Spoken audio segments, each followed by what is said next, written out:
Welcome to New Hampshire's Wild Side. I'm Mark Beauchesne. And I'm Christina Luby. We'll take you behind the scenes of the New Hampshire Fish and Game Department to learn more about the people and projects of your wildlife agency. We'll share with you tips and tactics to help you make the most of your time while in New Hampshire's woods and waters.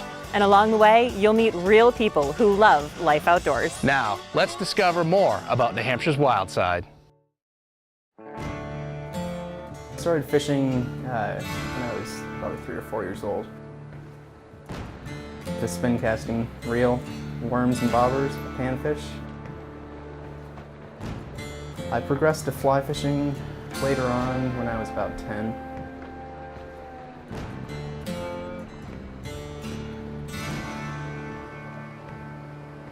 I wanted a little more of a challenge. My dad gave me one of his grandfather's rods to use.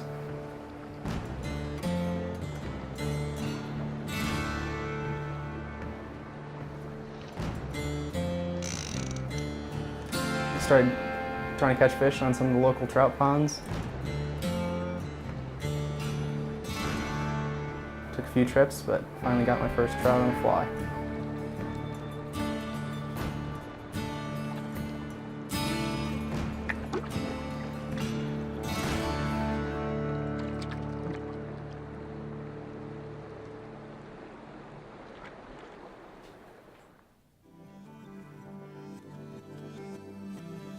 I first started tying flies when I found a fly tying kit in our shed that my mom had given my dad while they were dating in college. So I brought the fly tying kit down and I asked Dad if I could use it. He said I could, and I tied my first mayfly imitation. It wasn't a very good one, but I did catch enough fish on it.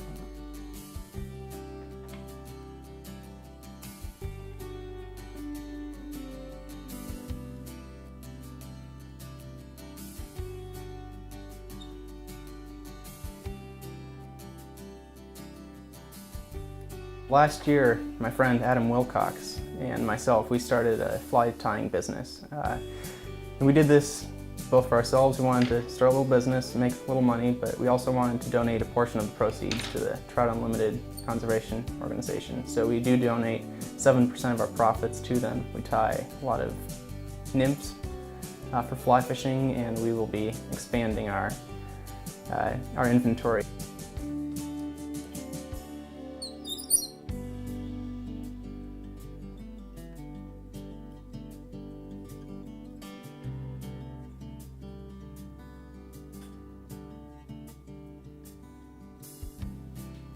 I do some volunteer work. I started out with Trout Unlimited, conservation organization. They help reconnect waterways and restore cold water habitat. So I helped with some electrofishing surveys for them and met some of New Hampshire Fish and Game biologists, specifically Ben Nugent. And I started volunteering a little bit at the New Hampton Fish Hatchery. I thought it'd be a good opportunity to get my foot in the door in this career path.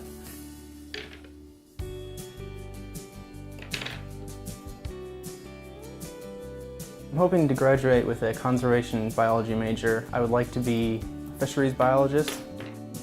I'd also like to do some writing on the side, some creative outdoor writing for some magazines, maybe some instructional fishing books.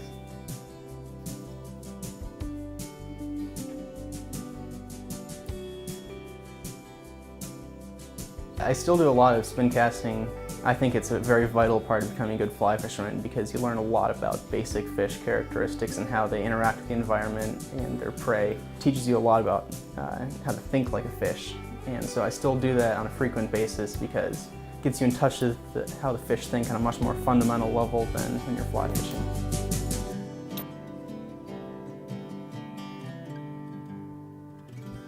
I have a few go-to streams, a few go-to ponds. I have been exploring some new water, and that's really fun, getting out after some native brook trout and some of our little mountain streams. But overall, I like to get out and explore a little bit. Usually I'll fish little brook trout streams like this in the summer. These are pretty cold streams, and the water in these will probably warm up the ones I fish to about 62 at the most.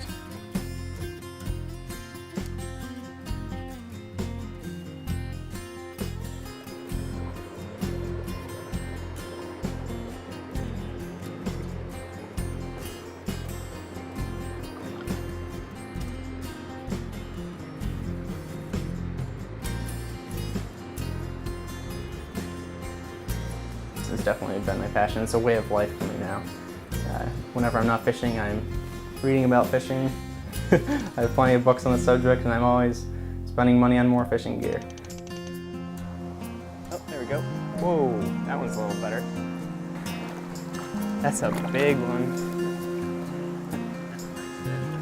Oh, that's the fish of the day, right there. Wow. Use the hashtag BetterOutside when you share your photos and videos showing how you connect with life outdoors. Just tag New Hampshire Fish and Game on Facebook and Instagram when you post. We're in the western part of New Hampshire, and we're headed out on an upland bird hunt.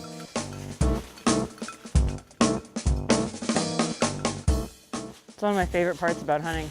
Regardless of whether you see anything or hit anything or anything like that, it's still a gorgeous day in the woods.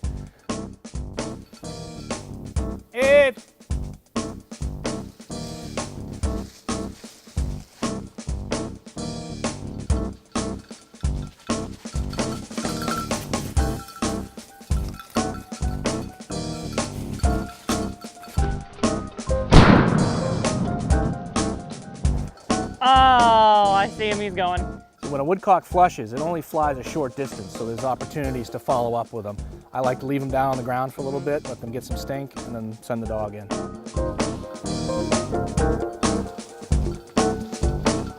on, find a bird. Come on, find a bird, find a bird.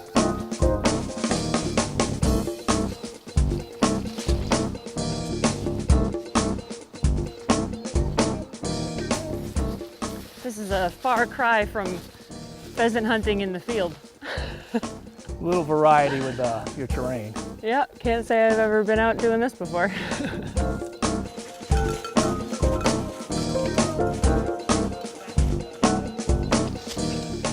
So, Mark, I think it's pretty important when we're hunting in groups like this that we pay close attention to our zones of fire. So I'm going to take everything from, right behind the dog left, and you can take everything from right behind the dog right. Okay.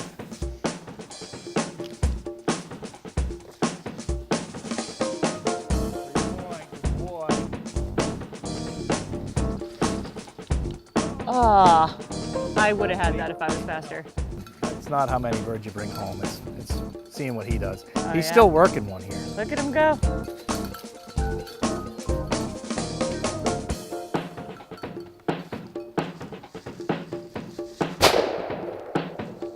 Nice. Whoa, whoa, whoa. Big female. So how do you tell the difference? Bill of the bird is longer than a dollar bill is wide. It's Okay. typically what a female looks like. Look at that color of that breast. Isn't that a beautiful bird? The habitat we're in is what we consider a young forest where there's been a clear cut, along with some older trees with some regen. The woodcock need an open space to fly into, so you'll see that there's some roads and stuff that were left open. Perfect. Woo! Dead bird! Nice. They are pretty little birds, huh?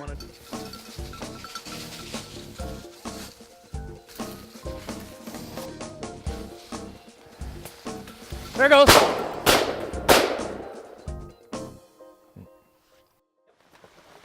Each year, New Hampshire Fish and Game's Hunter Education Program, with the help of over 450 volunteer instructors, trains over 3,000 students in hunter and trapper education. Learn more about hunting in New Hampshire at huntnh.com. It was an opportunity between the radio show The Morning Buzz and Lend a Helping Hand, and I had the opportunity to do a turkey mentor hunt, and it seemed like a good idea. I would learn the sport, and I would also help people that need food. See that right there? Let's just take a quick look at what That's we got two. going on. That would be two longbeards. Those are two, that's pretty big birds. Those are the two lonely Larrys. Here, you take a quick look. Give them a peek. Originally, we were going to set the blind. Seeing what I'm seeing here, we can very easily set it in the dark in the morning because it's going to be easy access in. Wobble tube, but I am going to bring a box call. Better to have it and not need it. So now as far as turkeys go, the smell's not the problem, the vision is. Vision and hearing. Right. Yeah, so this wind coming in, this will be all right. It's supposed to die right off for the morning. So these, we're gonna put these where we're gonna have our decoys. Oh, okay. So we're gonna pick the spots right now. And if it wasn't gonna be 45-mile-an-hour winds tonight, we'd set a blind right now. So what I like about this spot is you've got a long view here. You've got a field here. You've got a good flat spot and like this little kind of natural little clover opening here. I learned a lot, and then with the whole day class with the Wildlife Turkey Federation people, I know that there's a lot more to learn, and it seems like an interesting sport. Initially it looked like it was going to be pretty easy. I see turkeys every day. It's like, hey, but then when you get out here and you do it, or you're pursuing them, it takes a whole different turn, a little more, there's a little more hunt in it than just shooting a turkey. I see us having a lot of good options here.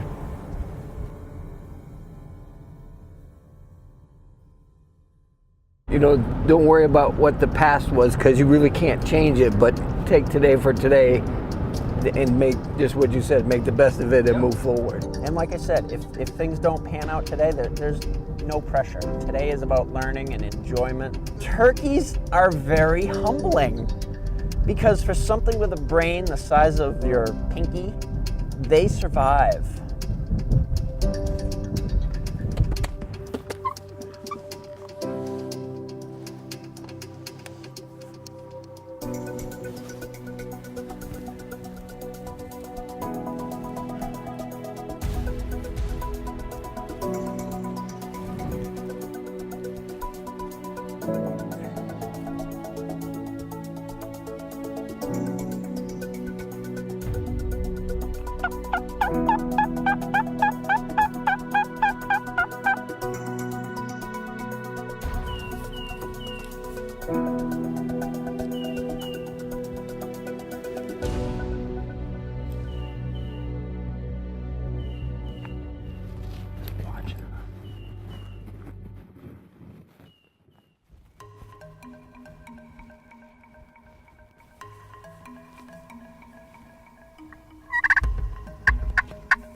The front one bigger.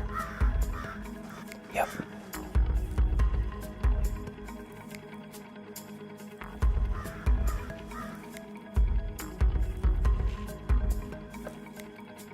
If you want to shoot one, now's the time. I'm gonna pass. The birds were there and they were within shot. They weren't the right birds. Not necessarily trophy, but if I'm going to do this, I want to do it right. I want to have something that's not necessarily bragging rights, but you know, I want a good picture. I want a good feeling, and the birds this morning seemed young or maybe too easy. At this point, we've experienced a successful hunt. As the Indians would say, we counted coup. You could have scalped that bird. And the fact that you didn't is just fine with me, because that means we get to hunt more.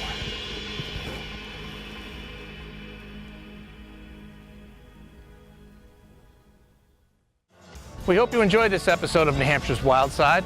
Remember to check back to see new content on nhwildside.com. Until next time, I'm Mark Beauchesne. And I'm Christina Lupi. Thanks for watching.